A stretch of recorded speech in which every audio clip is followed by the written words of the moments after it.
Muy buenas tardes, estimados teleasistentes. Les damos la bienvenida desde la unidad de telesalud del Instituto Nacional de Salud del Niño, líder en pediatría. El día de hoy vamos a presentar un tema muy importante y de interés general a la comunidad. Nuestro invitado es el doctor César Arpasi Chura, médico residente de pediatría de nuestro instituto. Él expondrá reconocimiento de signos de epilepsia para una consulta oportuna. Queda con ustedes el doctor Chura. Bien, doctor, puede empezar. Muy buenas tardes con todos. El tema que hoy vamos a tratar es pues el reconocimiento de los signos más importantes, ¿no? De una epilepsia y para que podamos valorar y reconocer estos signos y realizar una atención oportuna de los pacientes, ¿no? Entonces, vamos a iniciar definiendo qué es la epilepsia. La epilepsia es un trastorno cerebral que causa convulsiones repetidas e impredecibles, ¿no? Una convulsión es causada por una alteración en la actividad eléctrica normal del cerebro, ¿ya? Una persona puede ser diagnosticada con epilepsia si tiene 2 o más convulsiones separadas, ¿no? Por más de 24 horas, ¿sí? También es importante reconocer qué es una crisis epiléptica, ¿no? La crisis epiléptica es un episodio paroxístico debido a una actividad neuronal excesiva o hipersíncrona, ¿sí? Se manifiesta con síntomas motores, ¿no? Sensitivos, sensoriales, autonómicos y o psíquicos, ¿ya? Es importante también identificar o conocer qué es una crisis convulsiva, ¿no? Una crisis convulsiva no es nada más que una contracción involuntaria y patológica, ¿no? De los músculos, manifestada por movimientos irregulares localizados en un grupo muscular o en varios, ¿no? O bien en todo el cuerpo, ¿no? Suele iniciarse de forma súbita y duran poco tiempo. ¿Y por qué se producen estas convulsiones? Pues las convulsiones pueden ocurrir por múltiples causas, ¿no? Hay crisis provocadas, por ejemplo, por fiebre, suelen darse en niños pequeños, disminución de la glucosa en pacientes diabéticos, ¿no? En pacientes con infecciones como, por ejemplo, la infección del sistema nervioso central, como la meningitis, golpes o traumatismos de cabeza, ¿no? Consumo de drogas, ¿no? Intoxicaciones y, pues por las mismas epilepsia, ¿no? Una sola crisis, ¿no? De convulsión no se considera epilepsia, pero si son más de 2 crisis en un periodo de más de 24 horas, son consideradas y son repetidas durante el mes o durante el año, pues sí se consideran episodios o una crisis como una epilepsia, ¿no? ¿Qué síntomas se produce durante la crisis convulsiva, ¿no? Bueno, los síntomas que se pueden presentar o que pueden presentar los pacientes son, por ejemplo, temblores de todo el cuerpo, movimientos involuntarios y rigidez corporal, que a veces van precedidos, ¿no? De cambios del humor, dolor de cabeza, irritabilidad, una mirada fija o la desviación de la mirada, ¿no? Nosotros los ojos también suelen volverse blancos, ¿no? Como si estuvieran mirando hacia arriba, ¿sí? Los pacientes pueden presentar agitaciones, se puede retorcer todo el cuerpo, gemir o quejidos, ¿no? Perder la conciencia, se desmayan algunos pacientes, desvanecimiento súbito sin causa aparente. Otros pacientes pueden vomitar, pueden perder el control de los esfínteres, como había mencionado, ¿no? Pueden orinarse o pueden defecar durante la convulsión, ¿no? Entonces, estos pacientes no suelen controlar los esfínteres, ¿no? También pueden presentar salivación excesiva. Algunos niños pues empiezan a presentar babeos durante la convulsión. Pueden presentar sudoración, náuseas. Algunos pacientes suelen estar pálidos. Los músculos pueden estar flácidos o también pueden estar rígidos, pueden estar bien contraídos, ¿no?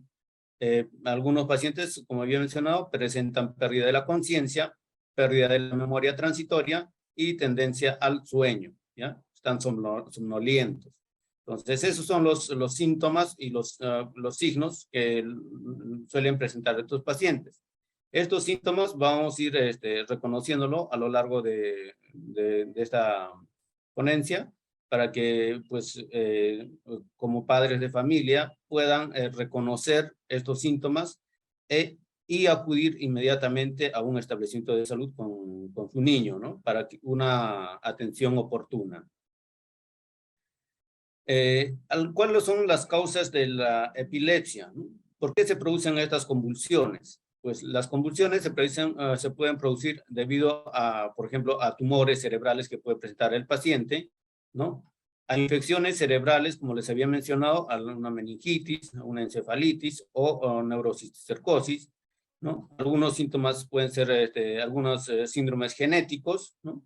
Accidentes cerebrovasculares que limitan, ¿no?, la llegada de oxígeno al cerebro, traumatismos cráneoencefálicos graves, malformaciones congénitas o alteraciones genéticas con malformaciones cerebrales asociadas y el daño cerebral, ¿no?, por lesiones prenatales o perinatales, ¿no?, que se pueden presentar durante el parto o posterior al parto, ¿no?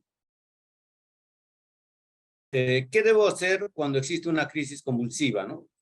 En otras palabras, ¿qué debo hacer si mi familiar, mi hijo, presentan las convulsiones? Entonces, lo primero que tenemos que hacer es mantener la calma, ¿ya? No desesperarse. Entonces, mantener la calma, poner al niño de costado para que no vaya a ahogarse, ¿no?, con la saliva o con el vómito que pueda presentar. Colocar la cabeza apoyada siempre en una superficie o en una almohada, ¿no?, blanda, lo cual va a evitar, pues, que la cabecita, pues, tome contacto con el piso o con otros objetos, ¿no?, que pueden provocar lesiones en el paciente. También es importante controlar el tiempo, ¿no?, de cuánto tiempo va a durar la convulsión, para lo cual es importante no esperar que sea espontáneamente estas convulsiones, ¿sí? También es importante observar al niño, ¿no?, qué características o cómo se manifiesta, ¿no?, la convulsión. Como había mencionado, si presenta, por ejemplo, relajación de esfínteres, se orina o empieza a defecar, si los movimientos que presenta son localizados, por decir, en un solo brazo o en una sola pierna, o presentan en ambos pies y ambas manos, lo cual se considera como generalizado. Si presenta movimientos oculares, ¿no? Si presenta desviación de la mirada, ¿no? Si presenta parpadeo, todo eso es importante reconocer y observar durante el episodio. Y por ello también es importante contar, ¿no? Realizar una filmación de estos episodios, ¿no? Puesto que ahora, en la actualidad, pues la mayoría de las personas cuenta con celulares y estos pues permiten hacer grabaciones, filmar. Entonces, ¿por qué se hace estas grabaciones? Pues esto nos va a ayudar durante la consulta. Cuando se acuda a la consulta por neurología, ¿no?, y al especialista, pues va a poder tener la oportunidad de ver cómo han sido las convulsiones, qué tipo de convulsiones ha presentado el niño, qué se asocia a estas convulsiones, ¿no? Entonces, para lo cual, como menciono, es importante filmar estos episodios de convulsiones. También es importante cuando el paciente está presentando estas convulsiones, aflojarle la ropa, retirarle los objetos que pueda tener. Por ejemplo, si el paciente presenta o tiene lentes, quitarle los lentes, ¿no? Entonces, hacer todo este tipo de procedimientos, ¿no? Siempre es importante que el paciente, pues, posterior a la convulsión pueda estar en una posición, ¿no?, de cúbito lateral, lo cual permita una buena ventilación, oxigenación, pueda respirar el niño adecuadamente. Posterior a la convulsión, es importante también si la convulsión es mayor a 3 minutos, 5 minutos, entonces es importante comunicarse con un establecimiento de salud para pues poder referir al paciente, ¿no?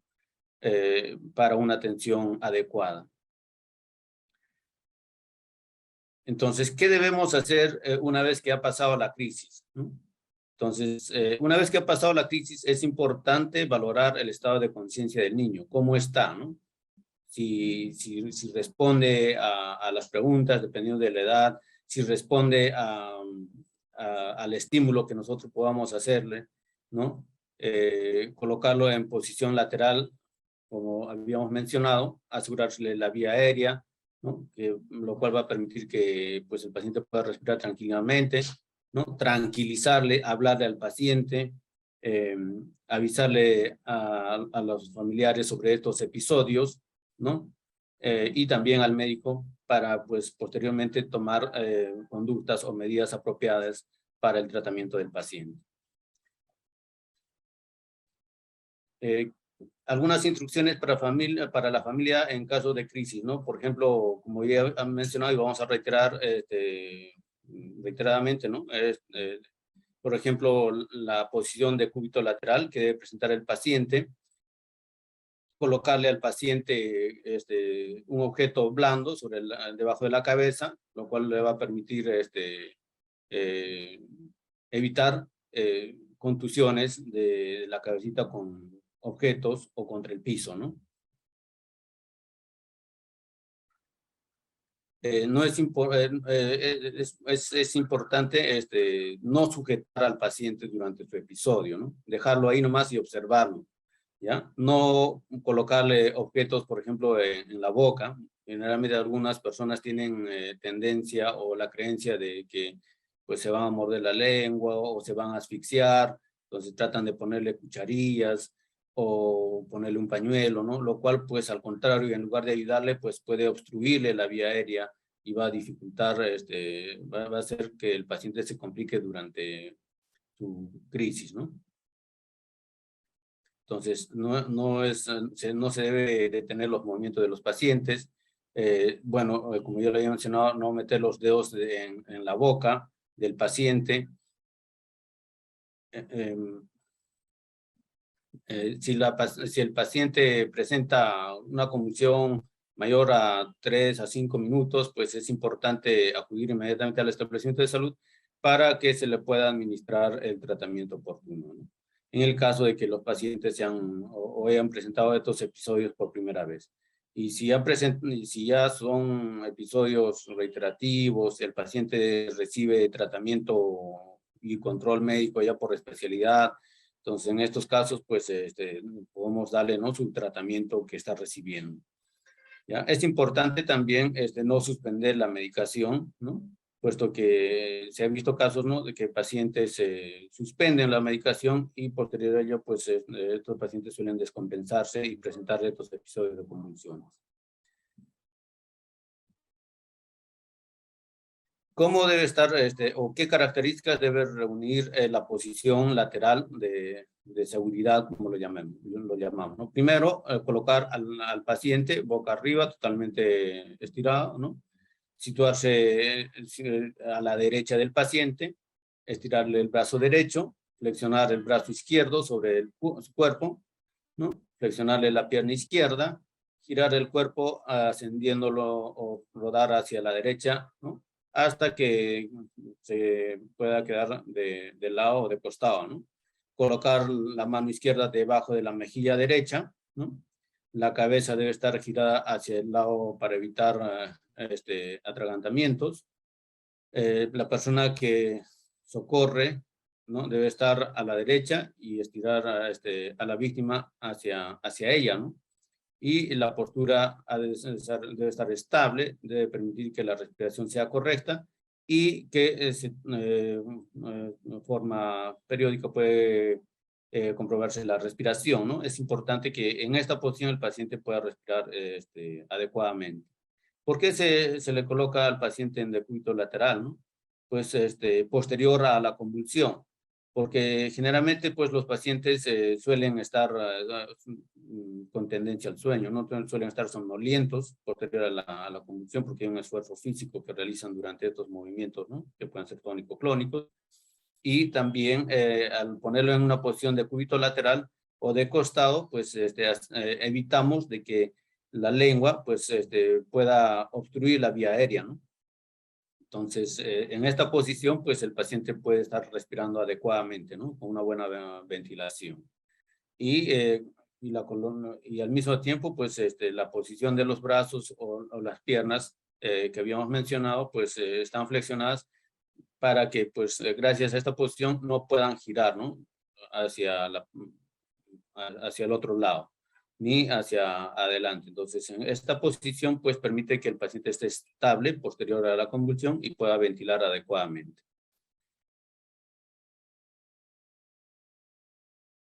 ¿Qué debo hacer después de la convulsión? Bueno, conseguir ¿no? una asistencia médica inmediatamente, darle lo más importante, la confianza, ¿no? Y ayudarla a reincorporarse al paciente, ¿sí? Llevar también, es importante tener un cuaderno donde se puede registrar, ¿no? Un cuaderno de registro donde se pueda registrar los episodios que pueda presentar el paciente. Entonces, en este cuaderno se va a registrar qué características ha tenido la convulsión, si han sido en una sola mano o en un solo brazo, ¿no? O si ha sido en ambos, o si ha sido tanto en miembros inferiores o miembros superiores, como habíamos mencionado, cómo han estado los ojos, ¿no? Si hubo lateralización de la mirada, si se han puesto blancos los ojitos, ¿no? Lo cual se llama supraversión ocular, y si el paciente ha presentado, por ejemplo, salivación o babeo, ¿no? ¿No? Si ha presentado cialorrea, ¿sí? Y también observar cuánto tiempo ha durado la convulsión, el episodio, ¿no? Y cuántas veces se han repetido durante el día, ¿sí? Si se ha asociado, por ejemplo, a la relajación de esfínteres, si el paciente durante la convulsión ha empezado a orinarse o ha hecho deposiciones. Entonces, es importante hacer este registro correspondiente, ¿sí?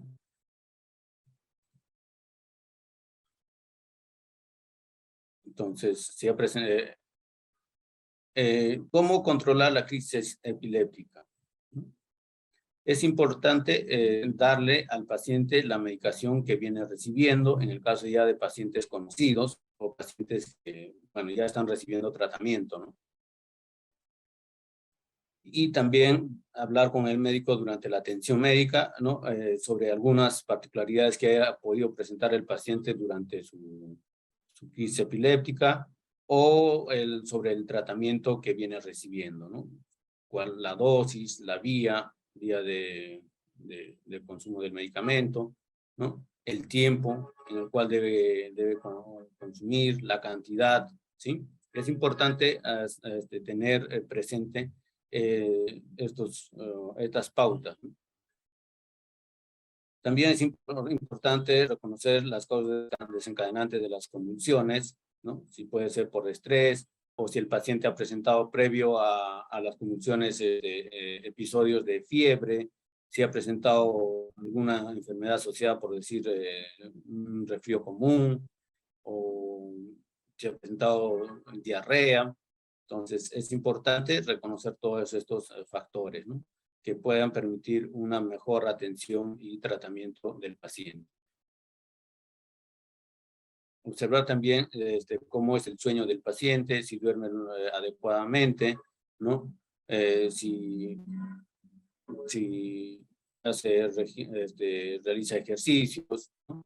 Ver si presenta episodios de estrés, ¿no? Entonces, es importante reconocer todos estos aspectos que van a permitir una atención adecuada del paciente. También es importante conocer sobre los tipos de crisis epilépticas que pueda presentar el paciente, ¿no? Entonces, para ello, pues, se han clasificado de forma, bueno, estos episodios en crisis focales y crisis generalizadas, ¿no? Las crisis focales, ¿no? Son de origen de un área, ¿no? Concreta del cerebro, ¿no? Y estas pueden ser simples o complejas, como podemos observar, por ejemplo, en la imagen superior, donde pues se observa, ¿no? A manera de una estrella, unas flechas, que se están pues distribuyendo en forma centrífuga, ¿no? Y también las crisis focales secundariamente generalizadas, ¿no? Estas pues tienen un origen en toda la corteza cerebral, ¿no? Con pérdida de la conciencia. Como podemos ver en la imagen inferior, donde pues el origen es pues variado en varios lugares a la vez, ¿no? Y al mismo tiempo, lo cual pues va a traer los episodios o las manifestaciones que el paciente pueda presentar, ¿no? De movimientos tónico-clónicos o movimientos tónicos generalizados, ¿no? O clónicos generalizados. Vamos a ir ya detallando qué características presentan cierto tipo de convulsiones epilépticas, ¿no? Por ejemplo, tenemos la crisis clónica, que consiste en contracciones, ¿no? O relajación muscular repetidas con cierto componente rítmico, disminución progresiva o, ¿no? De intensidad y frecuencia, ¿no? Al remitir. Por ejemplo, como podemos ver en la imagen inferior, ¿no? Donde el paciente pues tiende a flexionar la pierna derecha, ¿no? Mientras que, bueno, acá, por ejemplo, vamos a ir empezando a detallar qué es una crisis tónica, ¿no? Se dice una crisis tónica cuando pues el paciente presenta contracciones musculares mantenidas, ¿no? Y que puede durar segundos a minutos. Generalmente son simétricas y bilaterales, ¿no? Y que causan caída. El paciente puede caerse, dependiendo de la edad. Pueden seguirse de movimientos clónicos, ¿no? O pueden ser también, pueden combinarse ambos movimientos, tanto clónicos como tónicos, ¿no? Entonces, vamos a observar acá, por ejemplo, en el niño que presenta movimientos tónicos que consisten en la contracción de los músculos, ¿no? Este pacientito, por ejemplo, presenta episodios de crisis tónicas con contractura muscular. Entonces, vamos a ver cómo los pone los puñitos, ¿no? Se observa que los puñitos están, pues, bien contraídos.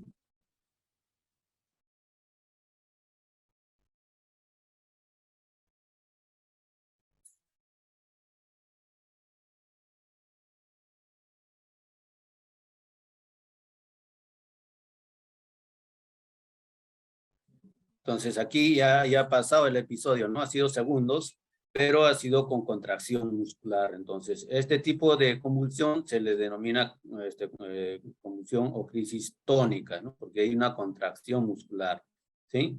Entonces, podemos verlo, por ejemplo, en pacientes con convulsiones neonatales benignas, ¿no? Epilepsia neonatales benignas o familiares, en la encefalopatía epiléptica mioclónica, ¿no?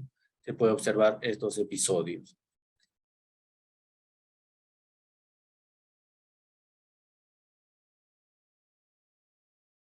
También podemos observar o identificar convulsiones tipo tónico-clónicas generalizadas, ¿no?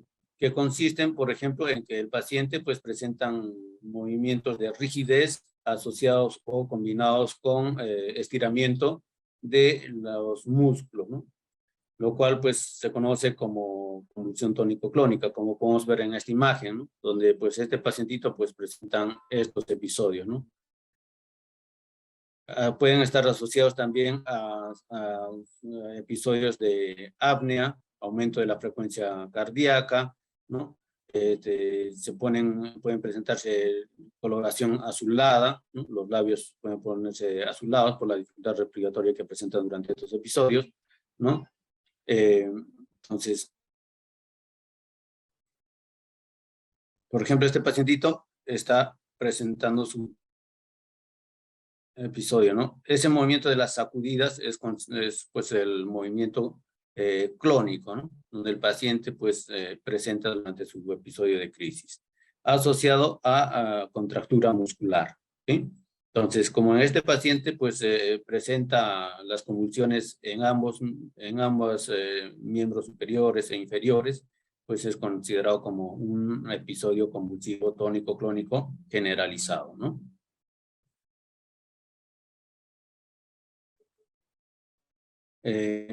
Por ejemplo, tenemos algunos síndromes, ¿no? Donde pues los pacientes pueden presentar cierto tipo de episodios o crisis convulsivas, ¿no?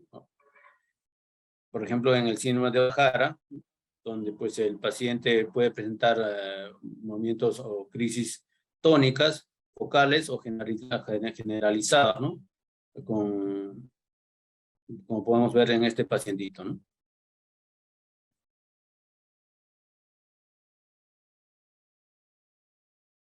Está descansando, está durmiendo, pero de pronto le viene su episodio, ¿no? De contracciones musculares, ¿no? Hay un temblor fino que le hace despertar momentáneamente al paciente, pero continúa posteriormente con su descanso, ¿no? El paciente está siendo evaluado, ¿no? Con un electroencefalograma. Entonces, es una característica, ¿no? Del síndrome de Ohtara, ¿no?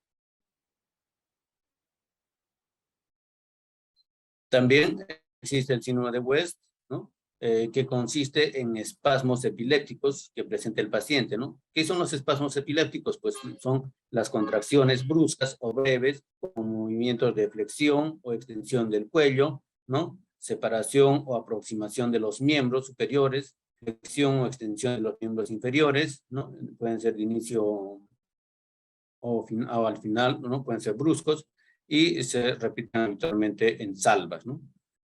Entonces, vamos a ver en este video algunas características del síndrome de West. Entonces, vamos a poder observar cómo son los espasmos del síndrome de West, ¿no? De un paciente.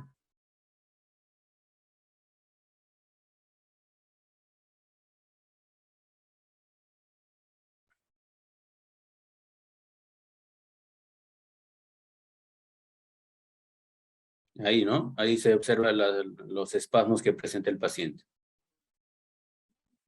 Ahí nuevamente, ¿sí? Entonces, esos son los espasmos que puede presentar un paciente, ¿no? Con síndrome de West. Suele durar menor a 2 segundos, ¿no? Y pueden repetirse, ¿no? En salvas. Bueno, generalmente, pues, este síndrome de West suele eh, diferenciarse por presentar espasmos infantiles, deterioro psicomotor, ¿no? Una actividad de ipsiarritmias en el electroencefalograma, ¿sí? Otro síndrome donde se presentan convulsiones o episodios de epilepsia es el síndrome de Lennox-Gastaut, ¿no? Donde pues el paciente pues puede presentarse esto en pacientes de 5 a 8 años de edad aproximadamente, ¿no? Donde pues las crisis son de diferente tipo, ¿no? Puede presentar movimientos o convulsiones tónicas, ¿no? Atípicas y crisis mioclónicas atónicas, ¿no? Entonces, este tipo de convulsiones se presenta cuando el paciente pues está normalmente desarrollando su actividad y de pronto pues suele tener una especie de relajación de los músculos a nivel de la región cervical y por consiguiente pues dejan caer la cabeza, ¿no? Entonces, y empiezan a presentar cierta inestabilidad, ¿no? Durante la marcha o en bipedestación. Entonces vamos a ver, por eso que es importante en este tipo de pacientes con el síndrome del Lennox-Gastaut, pues puedan contar con un casco, un protector, que le va a permitir evitar, ¿no? Contusiones craneales en estos pacientes. Entonces ahí está el niño, está atento, pero de pronto, ¿no? Tiene cierta inestabilidad, deja caer la cabeza, ¿no? Y estos episodios suelen durar también segundos, ¿no? y pueden ser repetitivos. Nuevamente, ahí podemos ver el paciente cómo pierde cierta inestabilidad, ¿no? Pero sin pérdida de conciencia, ¿no? Inmediatamente se recuperan y están nuevamente relacionados con su entorno, ¿no?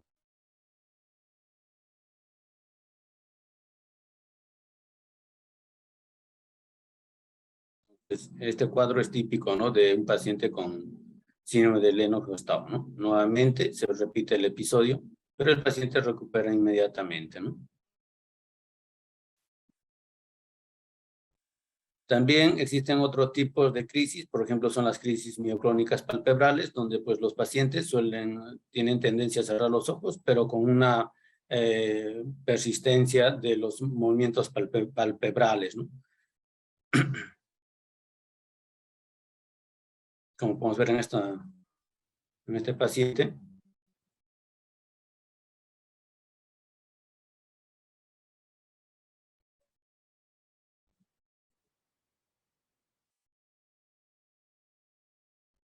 Entonces ahí se observan, ¿no? En los párpados los episodios, ¿no? De mioclonías palpebrales, ¿no? Estas mioclonías también pueden ser bilateral o unilateral, ¿no? A predominio de un lado, ¿no?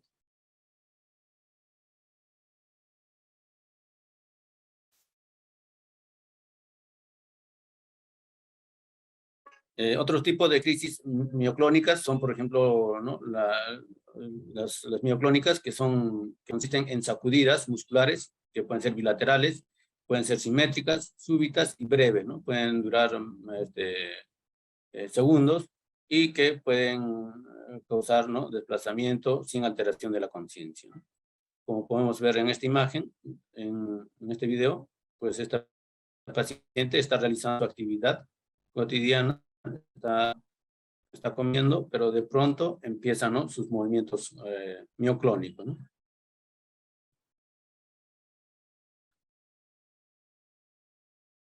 Ahí se puede observar, ¿no? Cómo son las mioclonías de la paciente, ¿no?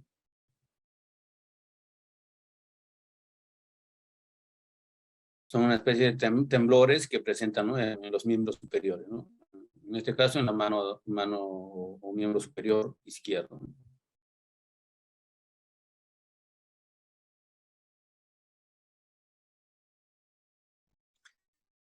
Otro tipo de episodios de crisis epiléptica son las crisis de ausencia, donde pues los pacientes presentan desconexiones de inicio súbito con detención de la actividad, ¿no? Que puede durar de 5 a 15 segundos, ¿no? No suele perder el tono muscular, pero suele asociarse a fenómenos motores discretos como parpadeos o elevación de la mirada, ¿sí?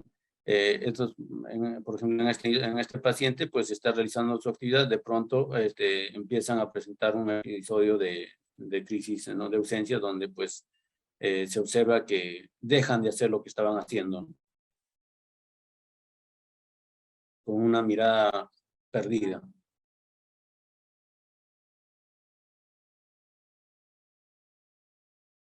Está leyendo, está realizando su lectura correspondiente, pero de pronto empieza, ¿no? El episodio.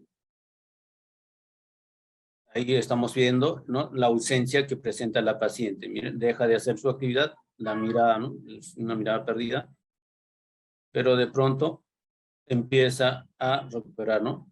Lo consciente.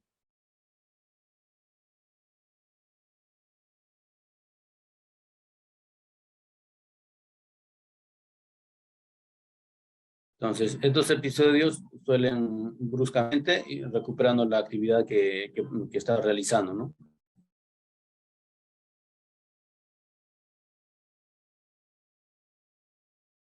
Entonces, hay una interrupción de la actividad que realiza, ¿no? Entonces, a este tipo de convulsiones se le denomina, ¿no? Crisis de ausencia.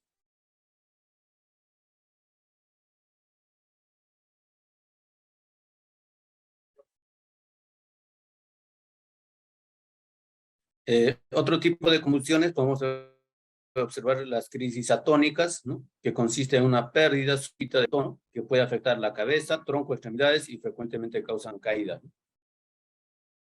Entonces, el paciente está realizando su actividad cotidiana, pero de pronto, ¿no?, deja caer los objetos como se observa en la imagen, ¿no? Pero recupera inmediatamente, entonces suele durar también segundos, ¿no? Entonces, este es un tipo de crisis atónicas.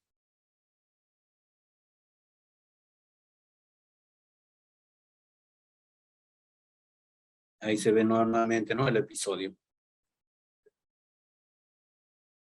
Existen también crisis focales simples, ¿no? Y también y crisis focales complejas.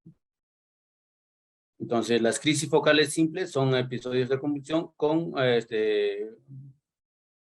conciencia conservada, o sea, no pierden la conciencia, donde pues los movimientos se realizan en un solo miembro, ¿no? O sea, es localizado, ¿no?, como lo dice su nombre, y que suele presentar audio. Entonces, aquí estamos viendo un paciente que está realizando su actividad de lectura y de pronto empieza a temblar la mano derecha, ¿no?, la miembro superior derecho. Entonces, pero la conciencia está conservada, ¿no? El paciente está observando, ¿no? Mientras que su brazo, pues, está presentando estos movimientos, ¿no?, musculares, ¿no?, que son considerados como crisis epilépticas focales, ¿no?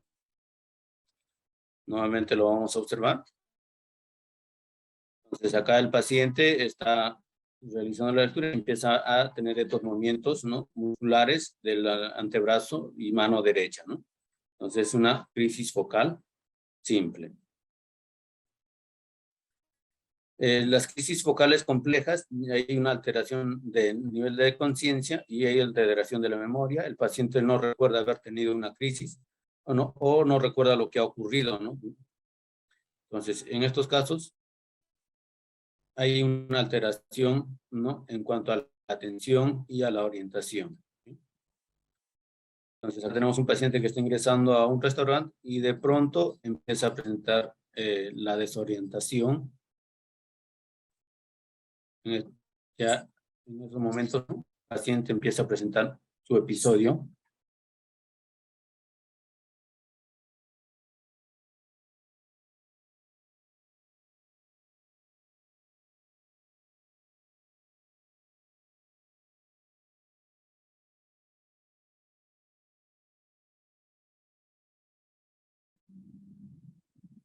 Entonces, ¿cómo tratamos la crisis epiléptica, no? Entonces, para ello, pues existen fases, ¿no? Fases de tratamiento. La fase inicial, que es de monitorización y estabilización, ¿no? Los primeros minutos, como les había mencionado, evaluar, dar las condiciones adecuadas al paciente, pues para que pueda desarrollar su episodio, con lo cual, pues el paciente debe estar en un ambiente, digamos, entre comillas, cómodo.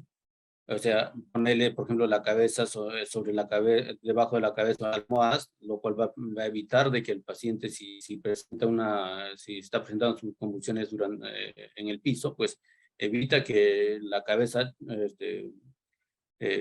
choque con el piso y pueda presentar ¿no?, eh, golpes, ¿no?, que puedan bueno, pues dañar, ¿no?, tanto la estructura ósea, ¿no?, del paciente. Y también ponerlo en la posición adecuada, como habíamos mencionado, posterior a la convulsión. Evitar ponerle objetos en la boca, ¿no? Esa es la fase inicial, permitir de que el paciente pues, pueda tener una ventilación adecuada, ¿no?, una respiración adecuada. Y si está pues en un hospital, pues o un centro de salud, pues darle inmediatamente oxígeno para que el paciente pueda tener un soporte de oxígeno adecuado, ¿no? En la primera fase de tratamiento, en la fase de primera línea de tratamiento, pues se suele realizarse durante los 5 a 15 minutos, ¿no?, de presentarse el episodio. Y la segunda fase o segunda línea de tratamiento suele realizarse a los 10 a 15 minutos hasta los 30 o 40 minutos de realizado el episodio, ¿no? Y la fase de tercera línea de tratamiento, que suele realizarse a partir de los 30 o 40 minutos de la evolución del paciente, ¿no? ¿Cuáles son los objetivos del tratamiento? Pues mantener las funciones vitales, ¿no?, dentro de parámetros normales o lo más próximos, finalizar la crisis, búsqueda y tratamiento de la etiología, lo cual está provocando estos episodios de crisis epiléptica, evitar las recurrencias, minimizar las complicaciones derivadas del tratamiento, ¿no? Entonces acá tenemos algunos medicamentos que suelen usarse en la primera línea de tratamiento, ¿no?, como el diazepam, midazolam y lorazepam, ¿no? En la segunda línea de tratamiento suelen utilizarse estos medicamentos como el ácido valproico, levetiracetam, fenitoína, fenobarbital y la cosamida, ¿no?, a dosis, ¿no?, kilopeso, ¿no? Y es importante mencionar que no todos estos medicamentos pues, ayudan en todas las convulsiones, sino en algunos tipos de convulsiones, como ya hemos podido observar en las imágenes previas, ¿no? El tratamiento de tercera línea, que comprende el uso de midazolam, propofol, clonazepam, ketamina o tiopental. No todos, pero bueno, aquí tenemos, ¿no?, la lista de estos medicamentos que suelen utilizarse en la tercera línea de tratamiento, ¿no?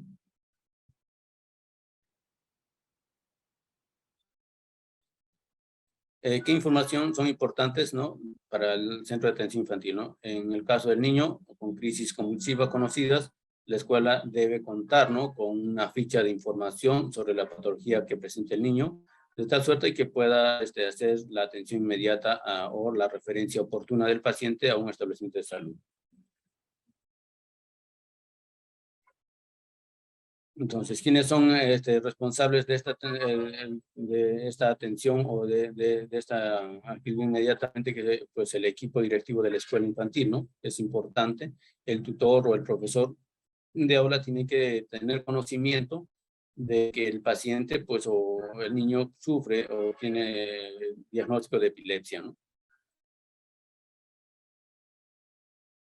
Entonces se debe solicitar a la familia un informe de las pautas a seguir y el tratamiento a utilizar en cada caso, ¿no? Para que pues el personal del centro educativo pues puedan hacer la atención, ¿no?, y la ayuda oportuna del paciente.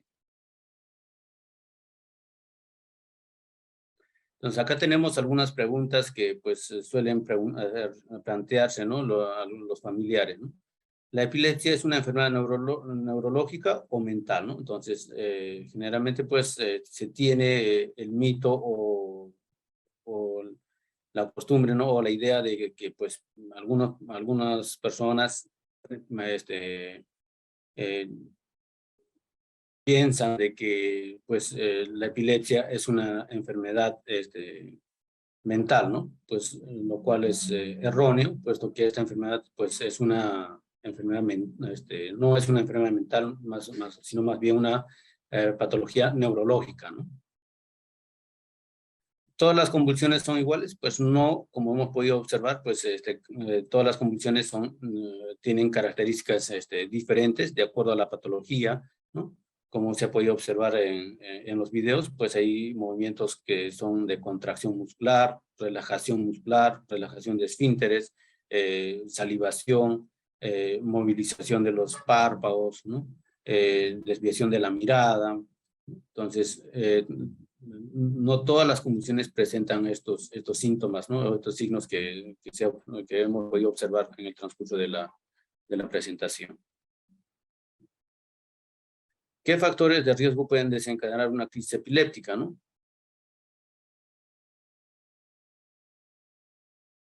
Bueno, pues dentro de ellos estarían, por ejemplo, factores que puedan condicionar a la epilepsia, o son pues trastornos, ¿no?, durante el parto, por ejemplo, sufrimiento fetal, ¿no?, sufrimiento de las complicaciones que se pueden presentar durante el parto, la falta de oxígeno, ¿no?, la hipoxia cerebral, ¿no? Estos son episodios que los traumatismos, ¿no?, cráneoencefálicos, los tumores cerebrales, ¿no?, las infecciones, todos ellos pueden condicionar a la presencia de un episodio de crisis epiléptica, ¿no?, convulsiva. La epilepsia es contagiosa, pues la respuesta sería pues no es contagiosa, ¿no? puesto que cuando el paciente está presentando su episodio de crisis convulsiva, ¿no? Su episodio de epilepsia, pues en esos momentos, pues lo que tenemos que hacer es apoyarle al paciente. Muchos temen, ¿no? de acercarse, apoyarle, se alejan las personas porque piensan, ¿no? De que es una patología contagiosa, lo cual pues están pues equivocados, ¿no? Entonces, más bien en estos casos hay que acudir inmediatamente a socorrer al paciente, darle las condiciones adecuadas, ¿no? Hablarle, tratar de que se tranquilice durante la convulsión o posterior a la convulsión, ¿sí? Entonces, si contamos con oxígeno, pues darle inmediatamente su oxígeno, dejarle que esté una superficie, puede sentarse o una superficie plana, con protección adecuada de la cabeza, ¿no? Ponerle una almohada o una colcha, lo cual que pues va a evitar de que el paciente pues en su próximo episodio pues nuevamente pueda tener contusiones, ¿no? Entonces hay que prever estos aspectos, lo cual los episodios pueden repetirse, ¿no? Dependiendo del tipo de patología que presente el paciente.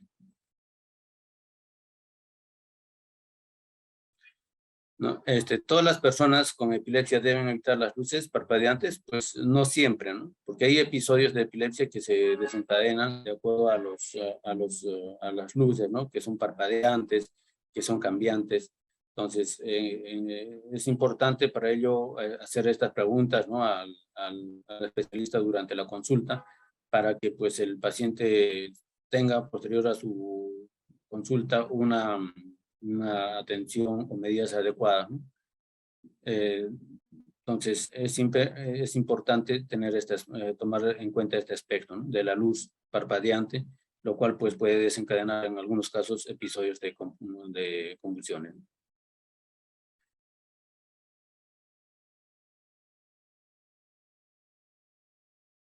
Es para toda la vida, ¿no? La convulsión, pues si se controla, si se toman los medicamentos oportunamente, sin dejar de tomar los medicamentos anticonvulsivantes, el paciente pues no va a presentar los episodios, ¿no?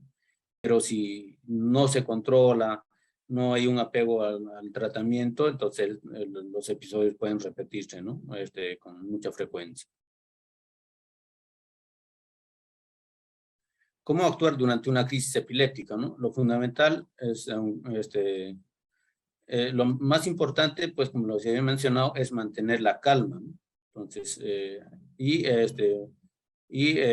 hacer inmediatamente las medidas como habíamos mencionado, ¿no? Ponerle al paciente, protegerle la cabeza, evitar poner sustancias u objetos en la boca, bueno, darle las condiciones adecuadas para que el paciente pueda respirar adecuadamente, poner una posición de cúbito lateral posterior a la convulsión, ¿sí?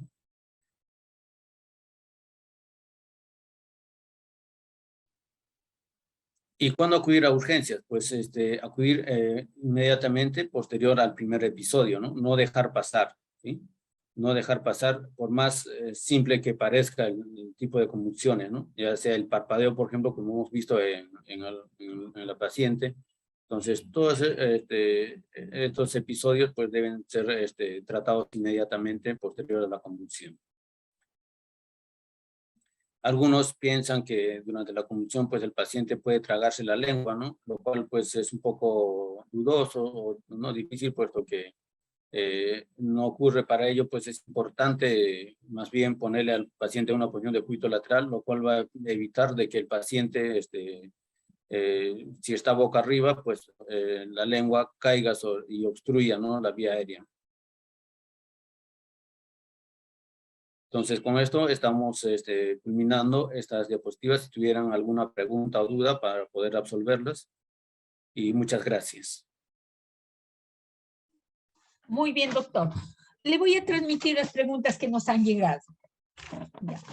Una pregunta dice, ¿el consumo de drogas, incluyendo el alcohol, puede causar convulsiones?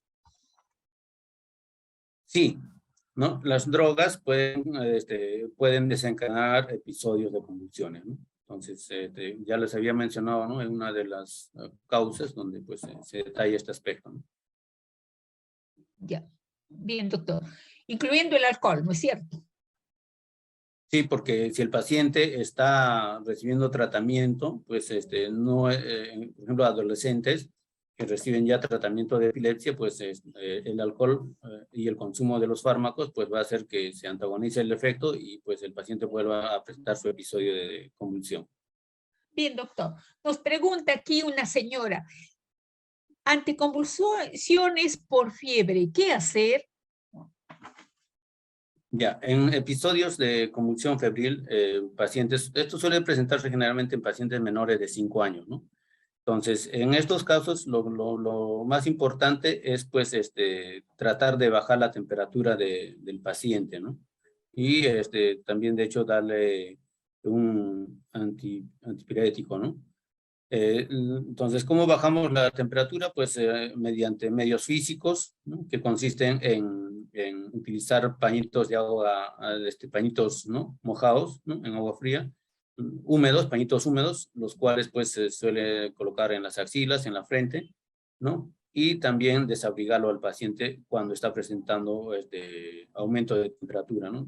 Entonces, no todos los pacientes suelen convulsionar a cierto grado, ¿no? Muchas veces las mamás piensan de que por el hecho de que está ya con 38 grados o 39 grados, va a convulsionar el paciente. Hay pacientes que con 40 grados empiezan a convulsionar, ¿no?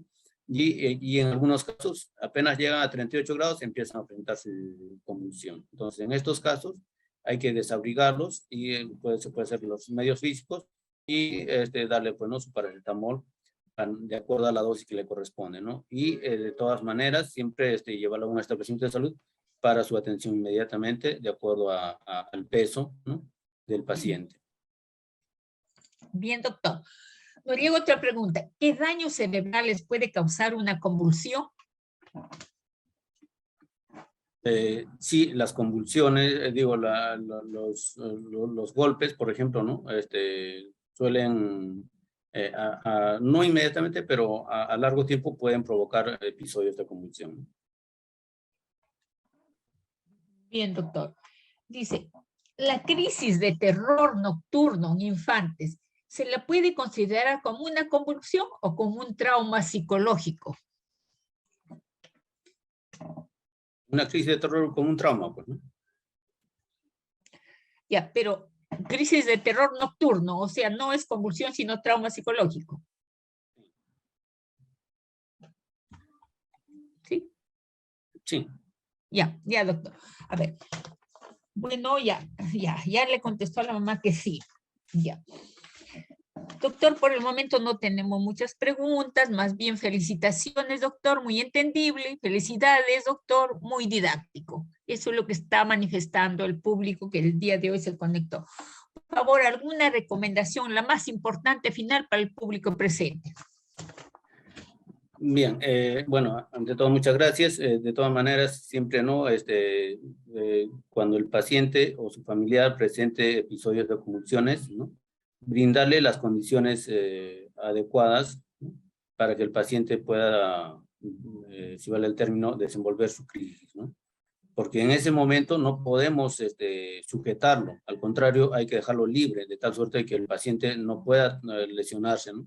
Muchas veces, en el caso de los bebés, tratan de ajustarlo, ¿no? Al contrario, podríamos provocar lesiones o esguinces, ¿no? En las articulaciones.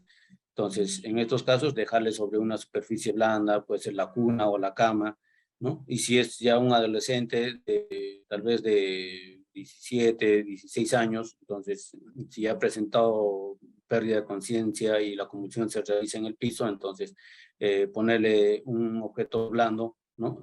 Debajo de la cabeza para que pues no pueda el paciente no pueda golpearse la cabeza, ¿no? O realizarse cortes con los objetos que puedan estar a su alrededor. Entonces, posterior a la convulsión, ponerle de costado para que tenga una ventilación adecuada, ¿no? Entonces, y sobre todo, siempre mantener la calma, ¿no? Durante todos estos episodios. Muchas gracias. Muy bien, doctor. Gracias por su valiosa participación. Felicitaciones por su excelente exposición. Ha sido muy didáctica y la comunidad lo manifiesta. Gracias, doctor. Muy buenas tardes. Agradecemos Gracias. también al público presente y les recordamos que este interesante tema y todos los temas que transmitimos quedan colgados en la página web y canal de YouTube de Telesalud del Instituto Nacional de Salud del Niño. Muy buenas tardes a todos.